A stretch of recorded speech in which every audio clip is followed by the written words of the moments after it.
కూజంతం రామ రామీతి మధురం మధురాక్షరం ఆరుహ్య కవితాశాఖాం వందే వాల్మీకి కోకిలం శ్రుతిస్మృతిపురాణానాం ఆలయం కరుణాలయం నమామి భగవత్పాదశంకరం లోకశంకరం.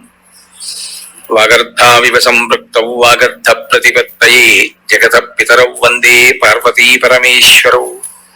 సూక్తిం సమగ్రయతున స్వయమేవ లక్ష్మీః శ్రీరంగరాజమహిషీ ముదరైః కటాక్షైః వైదగ్ధ్యవర్ణగుణగుంభనగౌరవైర్యాం కండూలకర్ణకుహరాः కవయోధయంతి.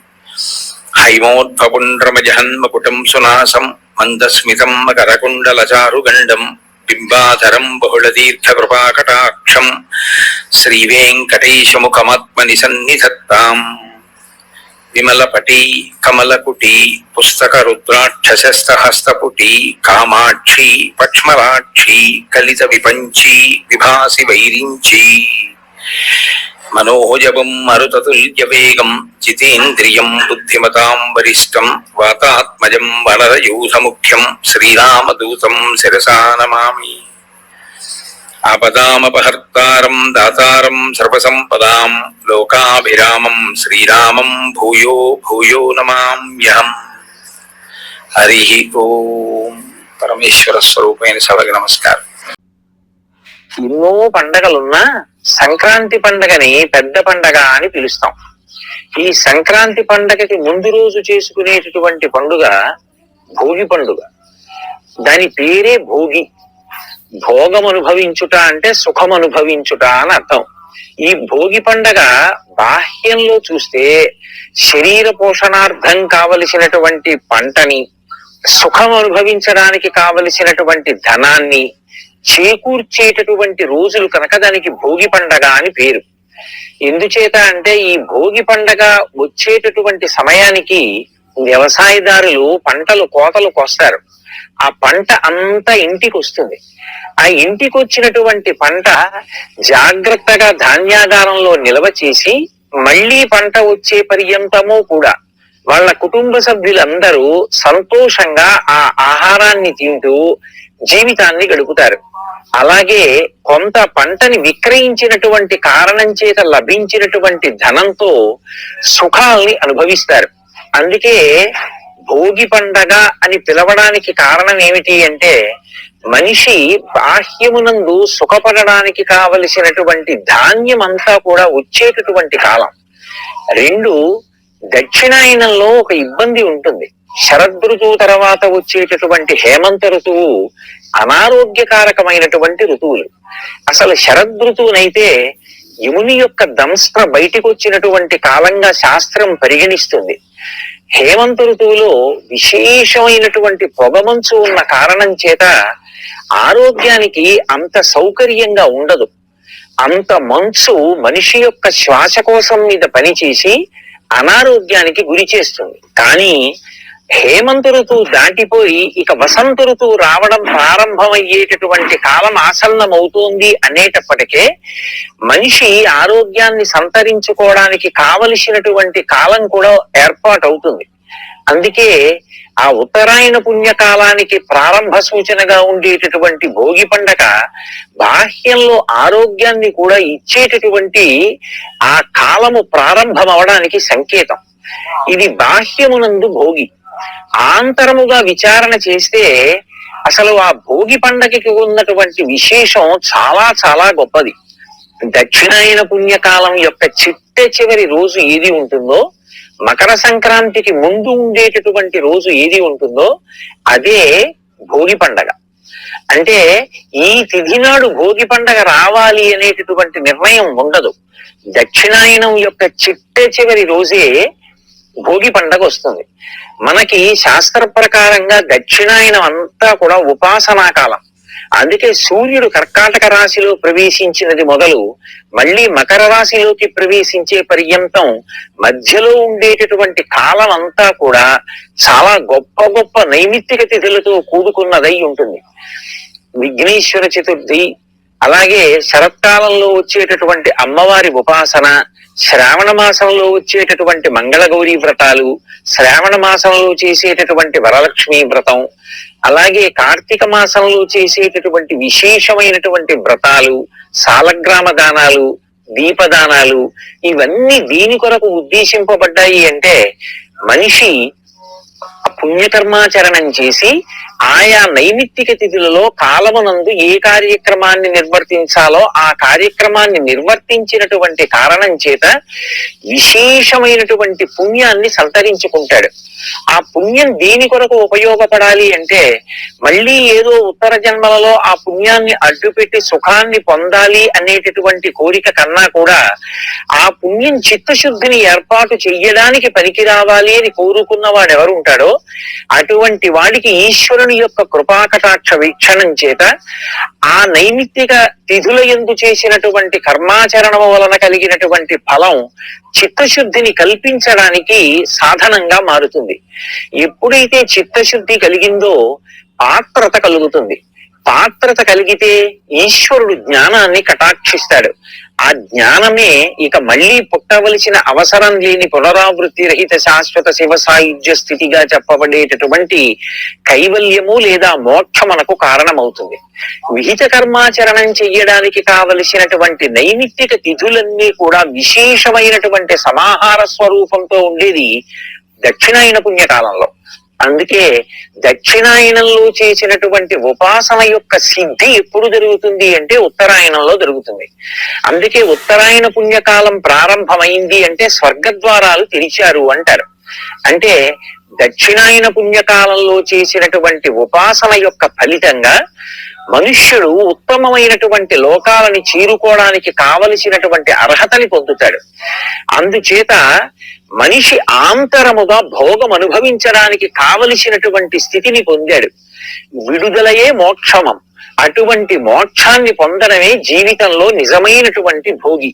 అటు ఆధ్యాత్మికంగా భగవంతుని యొక్క అనుగ్రహాన్ని సంపాదించుకోవడానికి కావలసినటువంటి కాలము అయి ఉండడం ఒకెత్తు, లౌకికమైనటువంటి కోర్కెలకి మేం దూరంగా ఉండి ఆంతరమనందు భగవంతుడికి దగ్గరగా ఈశ్వరకామం పెంచుకుంటామని చెప్పడానికి సూచనగా భోగిమంట అని వేస్తారు. ప్రతి వీధిలో భోగిమంట వేసి అందులో కట్టెలు, ఆవు పేడతో చేసినటువంటి పిడకలు వేస్తూ ఉంటారు.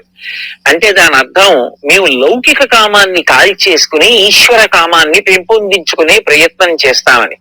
బాహ్యంలో పరమేశ్వరుడిచ్చినటువంటి సంపత్తిని పరమేశ్వర ప్రసాదంగా అనుభవిస్తాం. ఆ భోగి ఎప్పుడు వస్తుంది? లౌకికమైనటువంటి కామమంతా కాలిపోయి ఈశ్వర కామం ఒక్కటే మిగిలిపోతే ఆ ఈశ్వర కామమే నిరతిశయ భక్తిగా మారితే, ఆ భక్తి వలన చేసిన కర్మాచరణము చేత చిత్తశుద్ధి చేత పాత్రత కలిగితే, పాత్రత వలన జ్ఞానము కలిగితే, జ్ఞానము వలన భోగి. భోగి అంటే ఈశ్వరునితో భోగించుట అనగా మోక్ష సిద్ధి కలుగుతుంది. ఇది కలుగుతుంది అని దక్షిణాయనంలో చేసిన ఉపాసనకి సిద్ధిని ప్రకటనమయ్యేటటువంటి రోజుగా చెప్పబడినటువంటి విశేషమైన తిథి కనుక దానికి ఇక ప్రత్యేకంగా ఒక తిథి నిర్ణయం చెయ్యరు. దక్షిణాయనానికి చిట్ట చివరి రోజు ఏది ఉంటుందో అదే మనకి భోగి పండగగా నిర్ణయింపబడి ఉంటుంది. ఈ భోగి పండగ నాటికి అమ్మవారి అనుగ్రహం రేగు పండులోకి ప్రవేశిస్తుంది. అందుకే చిన్న పిల్లలకి జాతకరీత్యా ఏవైనా ఇబ్బందులుంటే తొలగించడానికి వాళ్ళేదో కూర్చుని పెద్ద పెద్ద యజ్ఞయాగాది క్రతువులను నిర్వహించలేరు కనుక చిల్లర పైసలు, బంతి పూలు, రేగుపళ్ళు, చెరుకు ముక్కలు, కొబ్బరి ముక్కలు ఇటువంటివి కలిపి పెద్దవాళ్ళు పిల్లల్ని కూర్చోపెట్టి వాళ్ళ మించి ఈ పదార్థాన్ని కిందకి విడిచిపెడతారు.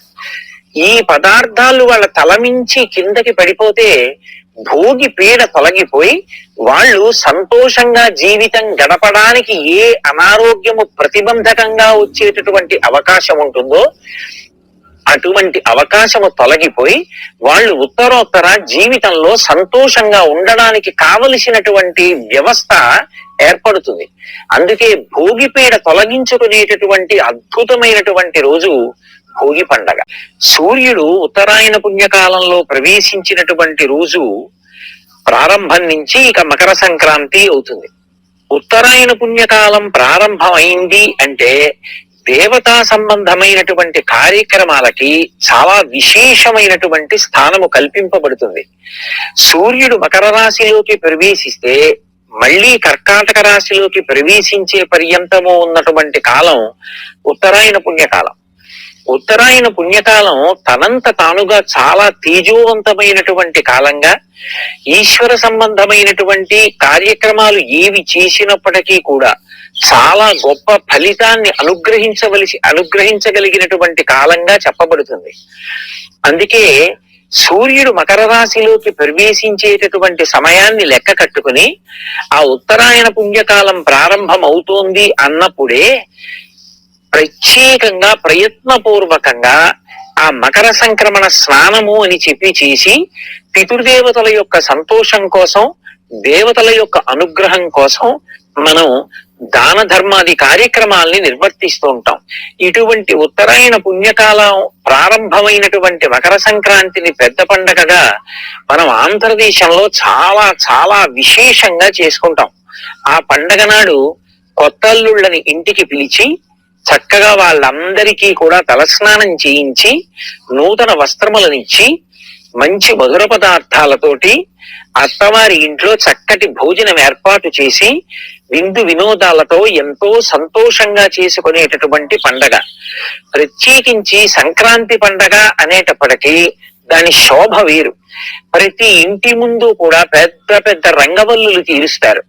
తీర్చి గొబ్బిళ్లు పెట్టి ఆవు పేడతో చిన్న చిన్న ముద్దలు చేసి ఆ గొబ్బిళ్ళకి బంతి పువ్వు అలంకారం చేసి కన్నె పిల్లలందరూ కూడా ఆ గొబ్బిళ్ళ చుట్టూ తిరుగుతూ పాటలు పాడుతూ ఆ ఆవు పేడలోకి ఆవాహన చేయబడినటువంటి అమ్మవారి యొక్క అనుగ్రహ విశేషం చేత వారికి ఉత్తముడైనటువంటి భర్త లభించాలని, వాళ్ళ జీవితం సుఖ సంతోషాలతో గడవాలని అమ్మవారిని ప్రార్థన చేస్తూ కొత్త బట్టలు కట్టుకుని ప్రాతకాలంలోనే ఆ గొబ్బిళ్ల పూజ చేసి వాళ్ళందరూ గొబ్బిళ్ల మీద పాట పాడుతూ చుట్టూ తిరుగుతూ కీరింతలు కొడుతూ నైవేద్యాలు పెడుతూ ఆ ప్రసాదాలు పంచుకుంటూ తింటూ ఒక కొత్త శోభని ఆవిష్కరించేటటువంటి కాలం. అలాగే గంగిరెద్దులు, మనకి ఎద్దు ఎంతో పూజనీయమైనటువంటి జంతువు. అది స్వయంగా పరమశివునికి వాహనం. దానిని ఆ విషయంతో అనుసంధానం చేసినప్పుడు భగవంతుడి వాహనంగా అనుగ్రహించగలగడం ఒకటైతే, వేదం ఎద్దు గురించి ఒక మాట చెప్తుంది. ఎద్దు యొక్క డెక్కలలోంచి అమృత బిందువులు పడతాయిట. వ్యవసాయం ప్రారంభం చేసే ముందు ఎద్దుని తీసుకొచ్చి దాని మెడ మీద నాగలి ఉంచి ఆ భూమిని దున్నినప్పుడు దాని యొక్క డెక్కలలోంచి పడినటువంటి అమృత బిందువుల చేత పవిత్రమైనటువంటి భూమిలోంచి వచ్చినటువంటి పంట ఏది ఉంటుందో ఆ పంట తేజోకారకం అవుతుంది. అది కంటి సంబంధమైనటువంటి వ్యాధులు రాకుండా కాపాడడమే కాకుండా తిన్న అన్నం ఆరో వంతు మనసుగా మారిపోవాలి. కాబట్టి ఆ మనసు భగవంతుని యందు కృతజ్ఞతాభావం కలిగినదై, శాస్త్రమునందు విశ్వాసము కలిగినదై, 10 మంది కొరకు నేను ప్రవర్తించాలి అనేటటువంటి త్యాగబుద్ధితో కూడుకున్నవాడై, త్యాగే నైకే అమృతత్వ మానసహు అనేటట్టుగా బ్రతకడానికి కావలసినటువంటి విశేషాన్ని అనుగ్రహించగలదు. ఈ దీనికంతటికీ ప్రధానమైనటువంటి నేపథ్యం ఎక్కడుంటుంది అంటే ఆ ఎద్దు యొక్క డెక్కలలోంచి జారేటటువంటి అమృత బిందువులు భూమిలో తడవడం కారణం. అందుకే ఏరువాక పౌర్ణమి అని ఎద్దుని నాగలి కట్టి దున్నించేటటువంటి కాలం పర్వం అయితే, మనకి అలా అనుగ్రహించినటువంటి ఆ ఎద్దుని మళ్ళీ ప్రత్యేకంగా అలంకారం చేసి గంగిరెద్దులుగా ఇంటి ముందుకు తీసుకొస్తారు. మంగళప్రదమైనటువంటి వాక్కులను ఆ గంగిరెద్దు తీసుకొచ్చినటువంటి వ్యక్తి పలుకుతాడు. యజమాని వృద్ధిలోకి రావాలని, యజమాని కుటుంబం వృద్ధిలోకి రావాలని, ఎన్నో శుభ పరంపరలు కలగాలని అదే పనిగా మంగళవాక్కులు పలుకుతూ ఉంటాడు.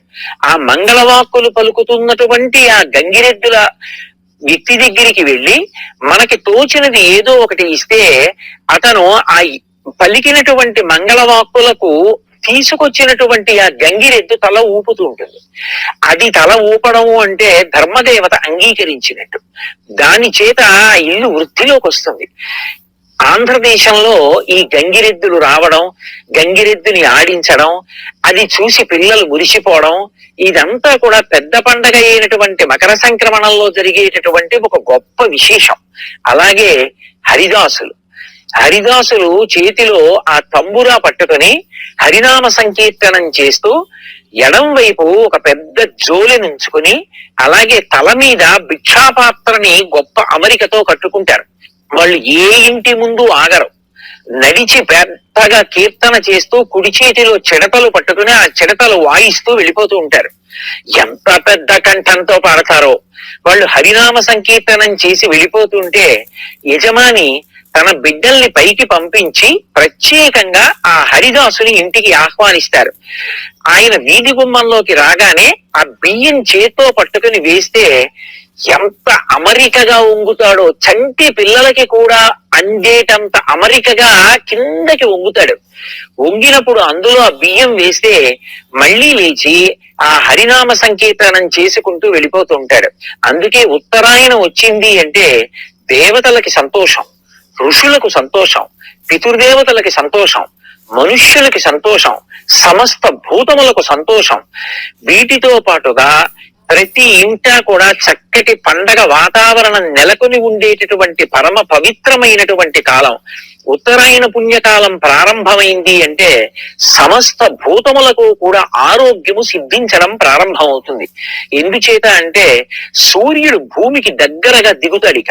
సూర్యుడు భూమికి దగ్గరైనటువంటి కారణం చేత సూర్యకాంతి చాలా విశేషంగా భూమి మీద ప్రసరిస్తుంది. అంతటి సూర్యకాంతి ఎప్పుడైతే విస్తరించిందో సమస్త భూతములు కూడా ఆరోగ్యాన్ని పొందుతాయి. లోకంలో అన్ని ప్రాణులకు ఆరోగ్యాన్ని ఇవ్వగలిగినటువంటి మహానుభావుడు భాస్కరుడు, ఆ సూర్య భగవానుడు ఒక్కడే. అందుకే మనకి ఆరోగ్యం భాస్కరాది చేత్ అనేటటువంటి నానుడి ఏర్పడింది. పైగా ఇక వసంత ఋతువు ప్రారంభం అవడం మొదలవుతుంది.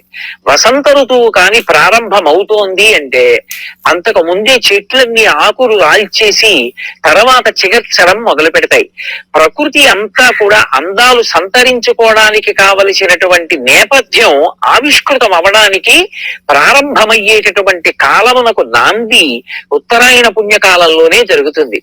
ఇన్ని రకాలుగా మనిషికి సమస్త భూతములకు కూడా కావలసినటువంటి విశేషమైనటువంటి ఆరోగ్యాన్ని ఇవ్వగలిగినటువంటి సూర్య తేజస్సు యొక్క ప్రసరణకు యోగ్యమైనటువంటి కాలము ఉత్తరాయణ పుణ్యకాలంలోనే జరుగుతుంది. ఆ ఉత్తరాయణ పుణ్యకాలం ప్రవేశించినటువంటి రోజు మకర సంక్రమణం.